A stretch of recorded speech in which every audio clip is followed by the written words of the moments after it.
ಬೆಂಗಳೂರಿಂದ ಬಂದಿದ್ದೀನಿ. ರಾಯರ್ ಬಗ್ಗೆ ಹೇಳೋಷ್ಟು ದೊಡ್ಡವಳು ನಾನಲ್ಲ, ರಾಯರ್ ಬಗ್ಗೆ ಮಾತಾಡೋಷ್ಟು ದೊಡ್ಡವಳು ನಾನಲ್ಲ.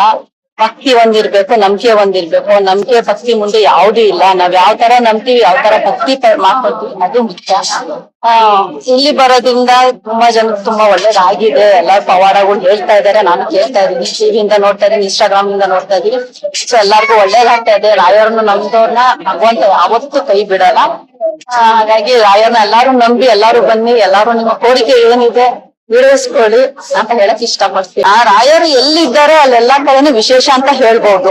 ಕಾಯಿ ಕಟ್ಟಿದೀವಿ, ದೀಪ ಬೆಳಗ್ತೀವಿ ಅಂತ ಮಾತ್ರಕ್ಕೆ ವಿಶೇಷ ಅಂತ ಹೇಳಕ್ ಆಗಲ್ಲ.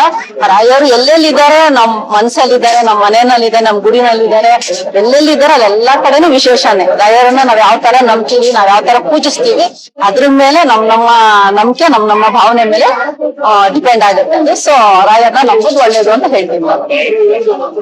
ಸತ್ಯ ಜನ ನೋಡ್ತಾ ಇದ್ದೀವಿ, ಇಷ್ಟೊಂದು ಪವಾಡ ನಡೀತಾ ಇದೆ. ಯಾರ್ಯಾರು ಕೋರಿಕೆ ಕಟ್ಕೊಂಡಿದ್ದಾರೆ, ಕೋರಿಕೆ ನೆರವೇರ್ತಾ ಇದೆ. ಸೊ ಅದರಿಂದ ಸೆಕೆಂಡ್ ಮಂತ್ರಾಲಯ ಅಂತ ಹೇಳಿದ್ರೆ ತಪ್ಪಿಲ್ಲ ಅಂತ ನಾನು ಹೇಳಕ್ ಇಷ್ಟಪಡ್ತೀನಿ.